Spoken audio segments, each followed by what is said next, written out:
Hey, well, welcome everybody to the special edition of the Military Wire with Mike Schindler. I am, of course, Mike Schindler, and this is the Vision 2020 Live on Purpose live podcast. We do their special speaker series where we still interview some of America's most elite men and women who have served this country, and oftentimes we'll have some who haven't served in uniform, but they've done some pretty amazing things.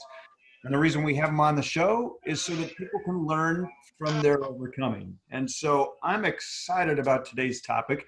I think I pulled this from the jar of everything my mom told me never to talk about, which was combat, God, country, and being Black in America. And obviously for some of you, you know that I know nothing about being Black in America, which is why we've got Marselis Nelson on the show today. And we're really going to be talking about how to rise up when you hit rock bottom. That's going to be part of this, so that those of you who might be experiencing some traumatic event in your life, whether it's emotional, financial, spiritual, etc., you can learn from this experience, and that's our goal today. So let me tell you about Marselis. I'm excited to have him on the show, and I've got to read his bio so I don't screw this up. But Marselis served 8 years on active duty in both the United States Marine Corps and the United States Army. I'm not sure why he left the Marine Corps, but we'll get to that, I'm sure. And as a Marine, he was a non-commissioned officer. He led enlisted personnel as part of the 12th Marine Division in Okinawa, Japan, and the 1st Marine Logistics Group based out of Camp Pendleton. And while he was in the Army, he conducted numerous mounted and dismounted patrols while serving in Baghdad, Iraq, with the 1st Battalion, 7th Field Artillery Regiments. And Marselis is married. He's got a beautiful wife. They have 4 children from the ages of 10 to 2 years old. God bless you, my friend, for having a 2-year-old. Jeez. They're in Texas, and Marselis says, you know what, he's gracious for the journey of life the Lord has brought them together on. He's currently pursuing his Master's of Divinity at the Covenant Theological Seminary, and his passions are smoking cigars. I love that you're smoking a cigar on the show. I love it. I love it. And he loves mentoring men, veterans, and young boys. Marselis, welcome to the show, brother. Thank you. Thank you for having me, Mike. I really appreciate it. And shout out to Buzz for making this happen, for connecting us via our meeting in the Cigar Lounge. So God is good.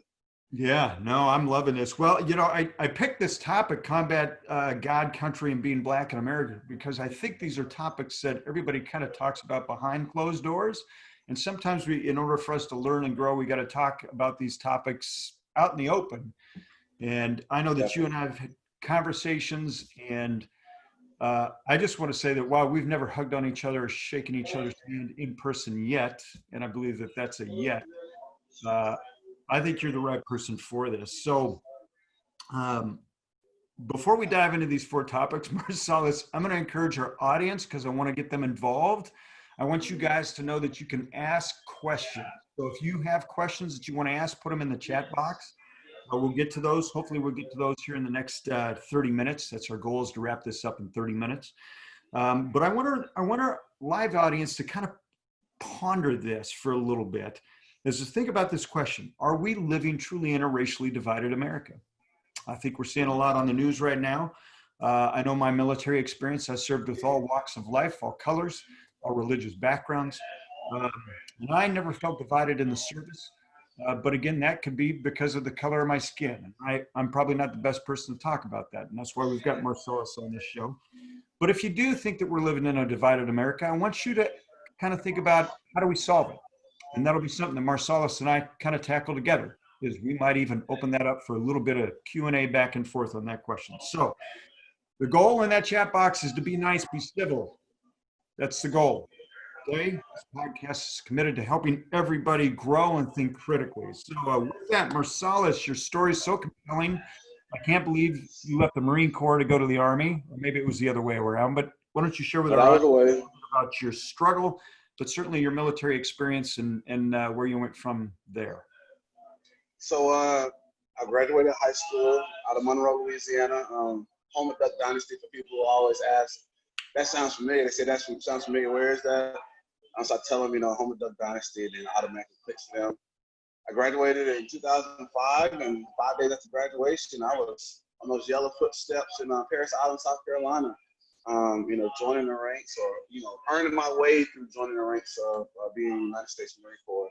So I did that, and then I did 4 years in the Marine Corps. I had some tragic family things that happened. My brother, I was stationed in Okinawa, Japan, and I found out my oldest stepbrother, he had been diagnosed with cancer. Mm. So I was in that window of reenlistment or get out. And some other factors played, that was a huge factor that played, in my decision to get out, but some other things played a factor as well. I got out, and after doing my 4 years, I got out in May of 2009, and ETS officially in June 2009. And then my brother passed away of cancer in January 2010. Oh, wow. So I was, I got out in the Marine Corps, but, I missed the military life. I was lost.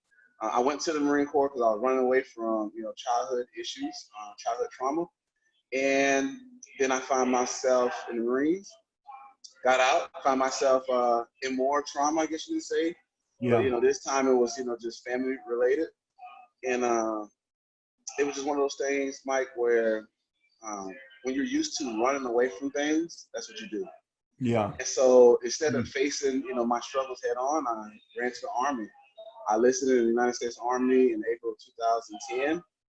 Then I landed in Iraq out of Port Riley, Kansas with 1-7. I ended up in Iraq in October 2010. No kidding.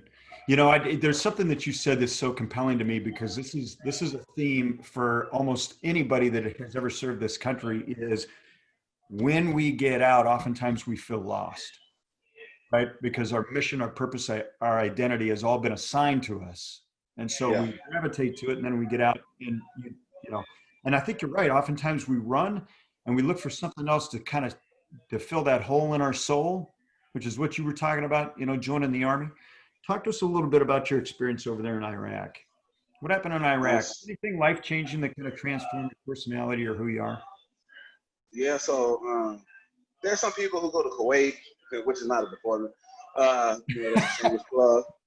I'm sorry, but I got to put it out there, right? And they be like, I deployed. Where you go? Kuwait. Run, sit down somewhere. And then there's some people who go overseas and they never seen in combat. Like, I know guys who are, Navy SEALs, Green Berets, Rangers, and they've been overseas, but they never saw combat. They never got shot at, blowed up, anything. And for us, it was completely opposite. For us, we went where we thought, things had slowed down. But we got mortared every day. Is that right? And then IEDs on top of that. So you're driving out on the mountain patrol, and you're running over IEDs, and they're blowing off tires, blowing holes through Humvees, through the engine block, the sides of basketballs, like just craziness. And so you quickly understand the beauty of life and death. Like you have a different grasp of what is in front of you. And I got a friend of mine, my buddy Chevy. He always says, one day at a time, one day at a time. And normally when he uses it with me, it's at the most inconvenient time. So it really irritates me, but it's true. One day at a time, right? That's biblical. Because God says, the birds don't worry about tomorrow. So, we shouldn't be anxious for anything, for tomorrow will take care of itself. But when you're in Iraq or you're in Afghanistan or, wherever you've been, as far as a combat theater, it truly is one day at a time, because you're busy all day long and you're literally trying to figure out, if I go outside the wire this time, it's just the last one. And Mike, we were there for some months and we just kept getting lucky. We get lucky here, lucky there, ID buried too low here, went out too early there, or, this RKG3, it hit the Humvee, but it didn't go off by the grace of God. And it was just it was a game of luck, it's a game of inches, literally. But then the luck ran out. We had some guys from route clearance who had came to clear a route for us, and they went out, hit IED, got ambushed. I had a RPG shot through the top of the turret and left the guy with a $half size hole in his chest, and he was dead by the time the birds came. And so that's when that was when the luck was over with. Like all the good luck, it was all out the window. And after that, man, it just, it progressed. And then in June of 2011, we were waking up, getting ready for patrols, getting ready for outpost scars. Um, and we got ambushed. It was like 5:30 or so in the morning. And I remember I'm bending over. I'm tying my boots, getting ready. I'm half asleep, because we had done a mission before, so I'm half asleep.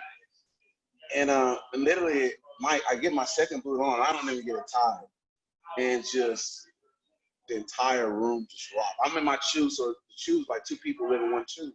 Yeah. And the entire shoe just gets rocked. And I remember I remember flying in the air and then falling on my face, and like I blacked out for a second, and then I came to, and then as soon as I came to, the second explosion went off. And by the time the second explosion went off, my roommate wasn't he wasn't tasked to go on the patrol that day, but his body is literally like floating in the air, slow motion, as it's coming down from the ground from the impact of the explosion. And he looks up as he hits the ground. He says, "What the fuck?" Excuse my French, right? But Family show. We'll mute that out, but I Yeah. get it. Yeah. So he says that, like, what the world? And we immediately knew that we were under attack. But there was nothing we can do, right? There was no sirens. We didn't have any fancy guns to shoot it down. Like, we were just sitting ducks. And we knew this, and it was something that we had dreaded. It was, something that had been talked about, as far as being ambushed, via, rocket attacks. Because mortars are one thing. Mortars, you can hear them, they whistle, they make noises. You can sort of kind of somewhat, gauge where they're at, right? And then the sirens go off. But the rockets are so quick, they fly underneath such a small elevation that it doesn't trigger the alarms. And so I want to say, Mike, by the time the fourth rocket exploded, that's when the alarm finally went off. It was a day late, dollar short. And so altogether, we got hit with 6 IRAMs, I believe it was. But afterwards, man, people think that the World Trade Center was something crazy. For us, that was our 9/11, right? For us, that was our World Trade Center. God rest their souls. How did that change? And I know we got some questions pouring in. We'll get to those. But how did that either cement your faith, or did that make you question your faith, your religion? It wasn't. So, Mike, I wouldn't say I had faith then. Is that right? My mom raised me in the church because of some of the things I had dealt with as a kid. When I went to the military, I was just like, and I got my own place to stay, my own car, I make money, I got my own food. What I need God for, right? I got women, what I need God for. Yeah. But so I was sort of kind of, being honest with you, Mike, I was sort of kind of on the tear, to be honest with you. And after we had got ambushed, we ended up losing 5 guys in that attack. And but there was bodies everywhere. There were some body parts in certain parts of the camp, certain parts of the fog where we were at. There was craters, with unfortunate things inside of the craters.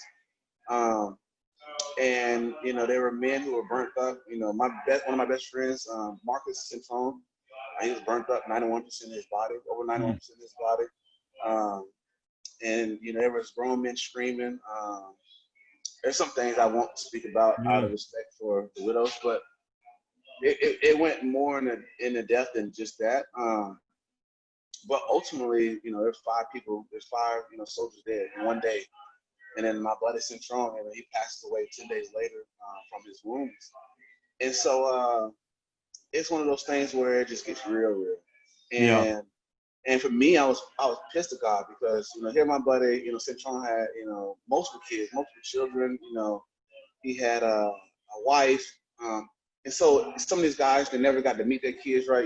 We had a guy who, he had extended to stay in Iraq, and his fiance was pregnant. He never got to meet his kid. We've had some guys who went home, they got married while on their 2 weeks of leave, and then came back to Iraq and then got killed a week, 2 weeks later. So it was one of those things where it was just completely unfortunate. Did that drive you toward God, though? I know you say that drove me away. For me, what brought you to? Because I think this is so important for people, because people are in crisis, right? I mean, whether it's a mental, physical war zone right now, Marselis, we know that the nation, right, a lot of stuff going on. in the country Yeah. right now, right? So there's physical battles, there's mental battles. People are in their own war zones, and not to diminish what happens in the physical by any stretch. But how did you push through that to suddenly say, you know what, I got to lean into God and not pull away from him? What was that deciding factor? Because I think people need to learn what they're going to pick a path, right? Yeah. So how did you pick your path? I didn't. You I didn't. didn't lean into it. I didn't lean into it. After my buddy, so we every day for those 10 days, we were praying and hoping that he would survive, right? But he was pretty banged up. Like he was pretty far gone. Like we knew the chances were slim to none. And so when the news came down, like I remember, it was a whole lot of blasphemy that got right, and there was a lot of cursing from my lips. Yeah. I told God, you don't know how to count. I got one child, a wife, and a marriage that's on the rocks. Like, this dude got a whole family, multiple kids. So for me, I felt as if God was incompetent in those he had chose to live or die in war. And so when I came home, immediately my PTSD kicked in. And I refused to believe it was PTSD. But Mike, I'm on a tear at this point, right? I'm full-blown alcoholic by the time I get off the plane in Kansas, Topeka, Kansas, and by the time we get to back to Fort Riley, I get back home, and Mike, I'm drinking a fifth of whatever liquor that you put in front of me, dark, light, and I'm not mixing it with nothing. I'm drinking it because these demons are real, and the nightmares are real. Everything's my anger was out of control, and so for me, Mike, it wasn't I found God. It wasn't that I leaned on God in the midst of the storm. It was my career, my Army career ending after my first sergeant out of 211. He made me go see a therapist. Yeah. And that conversation happened, and I tell all the time, I said, my career ended over a bottle of Jameson, so we won't go there. But so over a bottle of Jameson, being made to go see the therapist. That Monday I saw the therapist, I believe it was. That Wednesday, my career was done. Recommended for the med board, mentally unstable. And so it's one of those things where my career had to end. I had to run for another year from God. And then in 2015, in a cigar lounge of all places, right? There was a pastor who was at the cigar lounge, and he just gave me the gospel for a year, for about an hour and a half. He just gave me the gospel, right? And that's when, at the end of my night at the cigar lounge in Pasadena, California, Gabe on. I'm so grateful for him because, if it wasn't for him, I would have killed myself, right? And I tried multiple times, by the way, to kill myself before that. But this time I would have, fully succeeded. And but he invited me to his church, and I had an hour ride home. I drove home and I cried all the way home, right? Because I knew that Thursday before, I had gave God an ultimatum, and I told God that if you're real, right, you got to present yourself in a manner and the fashion in which I believe it by Saturday night at midnight, or on your holy day on Sunday and blow my brains out. And I had a pistol and a Glock. I put it on my ottoman, took a shower, went about my business. Thursday night, nothing. Friday night, nothing. Saturday night, I got invited on a date. I was dating a gal, and she, asked me to come to the Cigar Lounge. And it was Saturday night at the Cigar Lounge. It was past midnight, but the pastor was there, and the rest has been what it's been, right? That's pretty amazing. That, what I love about your story too, Marselis, is it's not a story of perfection by any stretch, right? It is a story of struggle, of healing through it. For those of you who are live, you're seeing my daughter in the background. This is always great, when we move everything to a home office, right? That's why I didn't say at my house, you never know what you're going to get. So, but I love that. I don't love that you gave God an ultimatum, right? That's risky. but you're telling me, right? Yeah. But I love that it worked out. And I love that you're married. I love that you got 4 kids. I love that you're on track. I love that you're mentoring veterans, that you're working with, that you're in the ministry now, that you're working to change lives. And, you know, as we're changing lives, and, you know, we used to say, you know, back when I was in the Navy, we'd always say this, you know, one team, one fight, right? And Hmm. you know, the term dirtbag, Yeah. you know, and it didn't matter what color your skin was. You know, if you were the dirtbag, you were the dirtbag, man. You either performed or you didn't, right? Yeah. And, you know, we get out into society now, and I know, you know, with, you know, some of our, you know, my brothers and sisters, you know, the tribe that we hang out with, you know, we talk about this often, and I see such division. I see war in the US on so many fronts.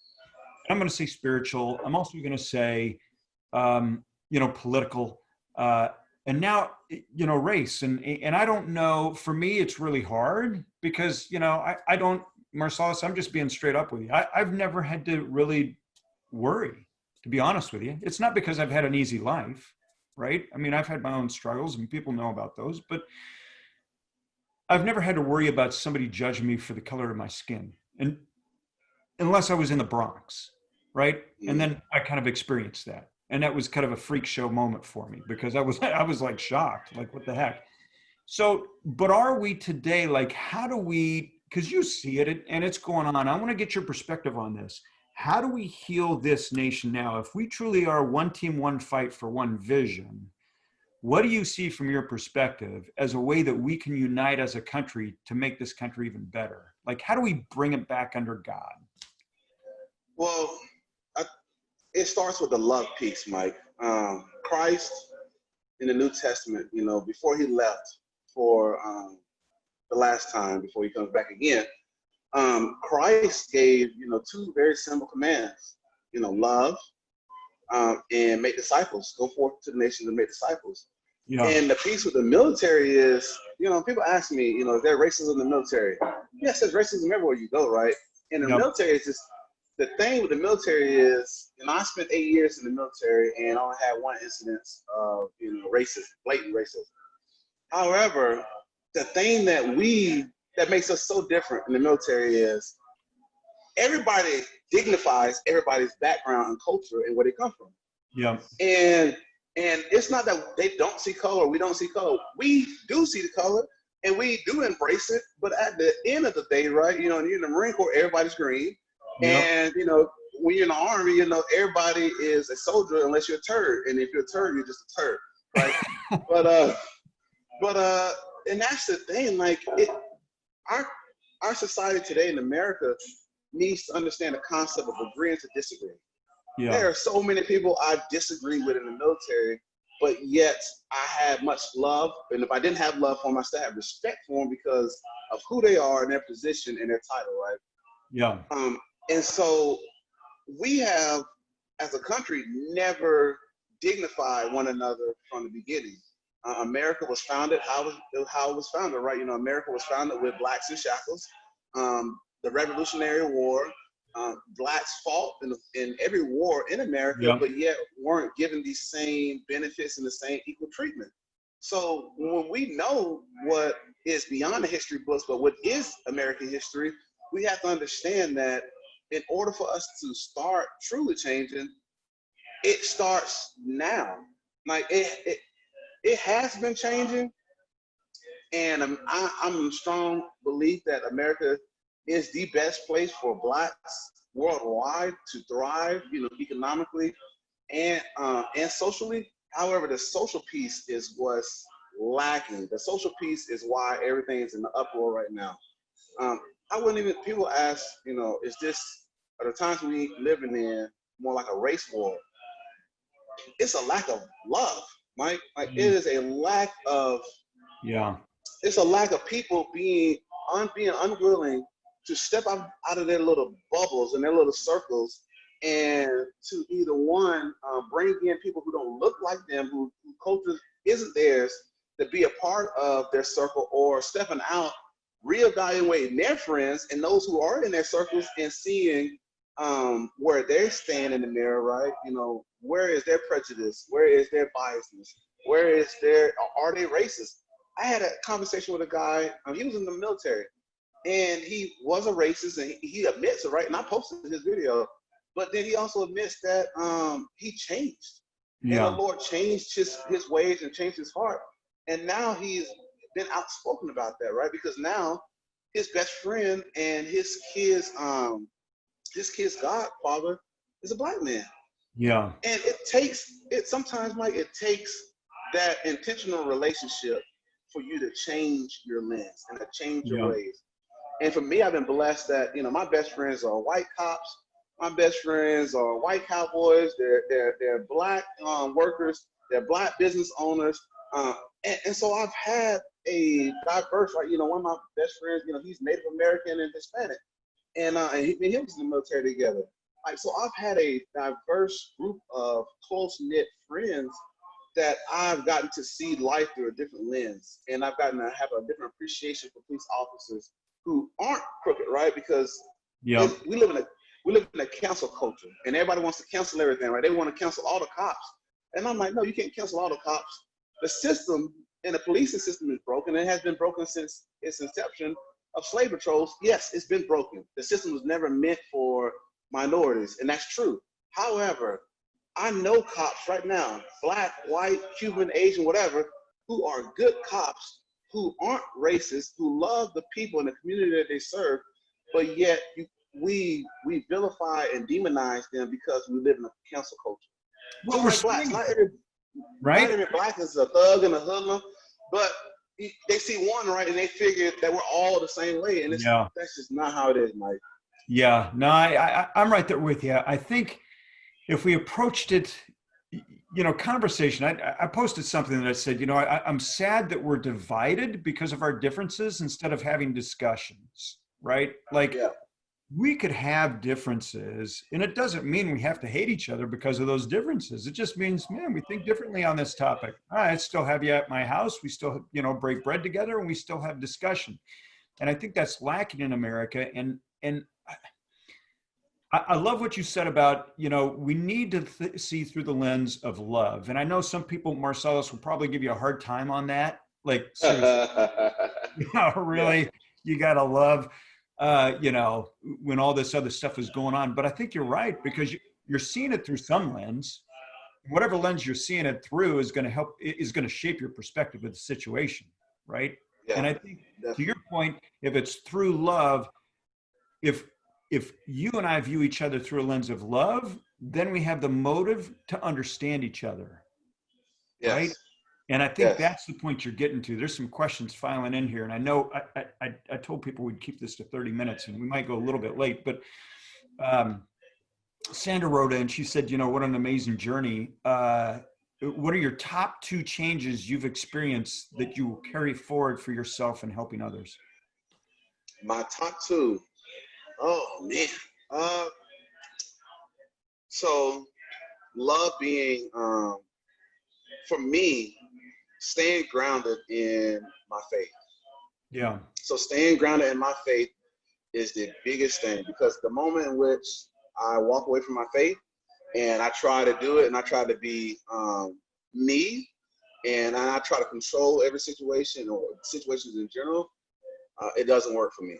So staying grounded in my faith is the first thing, because that builds my resiliency from there. So my faith is my foundation, and then from there I just build, like little Lego blocks, right? Yeah. And then the second thing is being able to agree to disagree. Like there's people who I don't like, there's politicians I don't like, there's pastors I don't like, right? But understanding that sometimes you don't need to throw the baby out with the bathwater, as we say. Yeah. Sometimes you just need to change the water. Sometimes somebody needs to come clean the baby because the baby's dirty. Yeah. And that's what it is, right? It's called, enlightening people of their ignorance, right? Giving people knowledge of things that they just don't know about, because the history books don't talk about a whole lot of things that blacks and other minorities already understand. So that piece of being able to disagree out of love, Yeah. that grace piece, being able to give somebody grace, but also sometimes you just have to just let them be. Like there's been people who I couldn't change them, and they just wanted to be ignorant as can be. I had guys say, "Oh, racism doesn't exist," and then they'll come back, after we haven't talked for a year, 2 years, and apologize because now they experienced it. Yeah. And so it's one of those things, Mike, where I knew it exists. Do I think everybody is racist? Absolutely not. I don't think every white person is racist, just like I don't think every cop is crooked. But Yeah. do you have those? You have crooked cops. That's why we are in the situation we're in. Because people are tired of, the bad cops. You got bad cops good cops calling out bad cops. You got good police chiefs calling out their bad police officers and telling them, bring in your badge and lay it on my counter if you don't have an issue with X, Y, and Z, right? And particularly the killing and the lynching and the murdering of Mr. Floyd in Minnesota. So it's one of those things, Mike, where people have to learn how to have open dialogue. Yeah. I think some people need to get off of social media Yep. or limit their time on social media. 80% of our problems would go away if we did that. Yeah. Yeah. Because social media is very divisive. Yeah. Like I made a post about last week or so, and I was wrong. So my Army buddies, they let me know I was wrong. I owned up to it. I've since deleted the post, but I kept it up there for educational purposes for a while. But it's one of those things. When I'm wrong, and somebody tells me wrong, and I know I'm wrong, I'm wrong. I'm not too prideful to say. Yeah. That's it. Yeah. I love that you own it. And I want to be respectful because, I know people are buying into this subject too, and they'll love it on the replay. But, Mark asked, hey, what has your wife meant to your healing? Oh, my wife meant everything. So my wife and I were married for 6 years when I was in the Marine Corps. I met my wife in the Marine Corps. We were married for 6 years. And then I left my wife another woman. I had a lot of other women on the side and got another woman pregnant while my wife was pregnant. So I was a walking mortar show. Like it was absolutely out of control. We had our one son. And then I went to Iraq. I came back. She got pregnant again. But then 3 months later, I got another woman pregnant doing a little weekend, being up to no good one weekend. And that's what it was. Then I became a father of two because I couldn't have any self-control or discipline. So for me, my wife, she has always been a praying woman. She's always been a godly woman. But I eventually left my wife another woman. And we were divorced for 4 years. Now, by the grace of God, we got remarried. Me and my wife, Mary, got remarried in 2000. I'm about to get in trouble. 17. So March of 2017, me and my wife got remarried, and we've been remarried for a little over 3 years now, Mike. And that has been a heaven send because my wife, her relationship with Christ was already, it was already solid. But when I put her through the divorce and everything that she went through for 4 years, she really took her relationship with the Lord to a whole new depth. And so for her, my wife is really solid. Like, she don't even like me smoking cigars, but my wife is, she has been the single most important thing, the single most important piece of the journey for me in life outside of Christ. So outside of Christ, my wife has been my rock. She has been my moral compass. I love that. And I don't put all my trust in my wife, right? Because ultimately my trust is in God. Ultimately, my trust is in when I read scripture and what does scripture say, right? Because at the end of the day, scripture has the final authority. So my trust is in the Lord and my relationship with Christ. But my wife is a blessing, like the Bible says. He finds a wife, finds a good thing. And it's so true. Like, it's so true. Like I'm still a hot mess, but I'm not as much of a hot mess. Well, I think there's such a great story for people in that too, is, things can just fall, the wheels can fall off the bus, and yet, God's path is always going to be accomplished. Mm-hmm. And sometimes it's going to be with you and sometimes it's going to be without you. But if you're open to it, God will step in. And I love that your wife and you are healing. I love that you guys are healing together. Some great questions coming in. I'm going to have to shut it off here pretty soon, but there's one here that I think is pretty important for some people. And that is, how has your PTS affected your ability to love others? Do you feel like your faith has been a major detriment in the success of your marriage? Or is there more competition for emotional progress? So as far as what, my PTSD or what? Well, let's start with the first one. How has your PTSD affected your ability to love others? Oh, man. So Mike, let me take off my I love Jesus hat and be real. Naturally, I hate people, like Is that right? everybody, equally, naturally. But then whenever I realize that I'm a child of God before I'm human, then I love everybody, but I keep people at a distance. Certain Yeah. people I allow to be close if I feel as if I can be me fully, and others I keep at a distance. My PTSD is an everyday thing, like every day.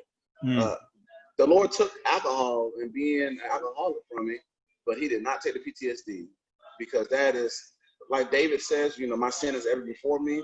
My PTSD, it not only is a constant flashback of combat, right? But it is also a constant remind. It also constantly reminds me of my past in general, through certain things that might happen. So my PTSD is something where if I'm not leaning on Christ, Mike, I'd kill myself if I wasn't leaning on Christ. Point Yeah. blank simple. Like, I wouldn't be here right now, even today, if I didn't have Christ, because I can bear my demons. I can bear the nightmares. I can bear the ugliness from my past through my relationship with the Lord. Yeah, I think the beauty of that, and I know some people are going to be shocked by this because, we talk about, combat God country being black in America, and really in some ways it might seem like a little revival that's going on here. But uh, I think it's so important because this being why I think this is so important, your journey, your story, so important. It's because people are in a fight, right? Yes. Whether it's emotional, financial, spiritual, uncertainty, anxiety, off the charts, right? I mean, I see all the studies that are coming through, suicide rates bumping up. And your story, to be able to lean in and say, listen, you know what, I have the ability to cast my cares, and that's comforting, right? Because you're right that, with all the stuff that's going on, if people don't find a way, if they don't find, and I'm just going to say, if they don't find Jesus, like we used to say in the military, you need Jesus, right? That would be Yes. right. If you don't find him, uh, it's a hard road, right? It's an It embrace is. the suck every day. And even with Jesus, it can be an embrace the suck every day. But I love that you've got healing in your story. I love that you and your wife are pulling together. I love that you have figured out how to kind of cope and manage and grow through your experiences and help other people grow through experiences. Marselis, you and I could talk for hours on this subject, and I know it would probably bore the stink out of our audience, and so I'm not going to do that. But I want to give you the opportunity, if you want to, and I know you hate people. You just said you hate people, but if you do Oh. want to be in a relationship with other people, how do you recommend that people get in touch with you, follow you, or find you? You can find me on Facebook, which my wife is a huge champion of me getting off of. But you can find me. You can find me on Facebook, Marselis Marselis Nelson on Facebook, or it's Marselis.Nelson on Instagram. On Instagram, I post mostly fee stuff, and I don't post mostly a lot on Instagram. But if you want to find me on Facebook, that might be the best bet. And send me a private message, and I'm more than willing to sit down with people who want to meet one-on-one and talk about hot topics that maybe they don't feel comfortable in a group setting of talking about. Yeah. And so I'm fine with that. Or if you are a female and you need a woman's perspective, you're more than welcome to reach out to my wife, Miriam Nelson, and you'll find her on my Facebook as well. And my wife is great with multiple avenues because she's been the abused wife, she's been a neglected military spouse, she's been a single mom, she's been a divorcee, all those things, right? And then she had to be the one that was worried about her husband in Iraq, and then she had to be the one that had to deal with the guilt because her husband came back, but other people's husbands didn't. And then my wife has, ultimately always been, a woman of faith, and that has been the biggest part in our healing. Is for us, our common core is Christ. Yeah. Her relationship with Christ, my relationship with Christ, and that has been a common theme. And I tell people, there's more I do, to help me on my journey of healing. I read the Word, and I meditate in the Word, and I walk with Christ. But there's other things I like to do, other hobbies I like to do that keeps me going. But when you rely on just those other hobbies and not Christ, that's when you fall apart. Because I know people who are big in yoga, people who love guns, and people who smoke cigars, or people who do all these veterans events, and they go silky hikes and all this other stuff, but they have no faith, and they're without Christ, and they'll be on my phone crying because they're broken. And on Facebook, they look great. On Facebook, and their resumes and everything looks great, but behind closed doors, when I'm having conversations with them, their life is in shambles, and they own businesses, and they got all these things right, and they've had their identities in the wrong thing. Yeah. And so I tell them, you have to lay the foundation the right way. The foundation has to be your faith in Christ, and then you build from there. I love some people don't want to hear about Christ, and that's cool, but that's my shameless plug. Sorry, not sorry.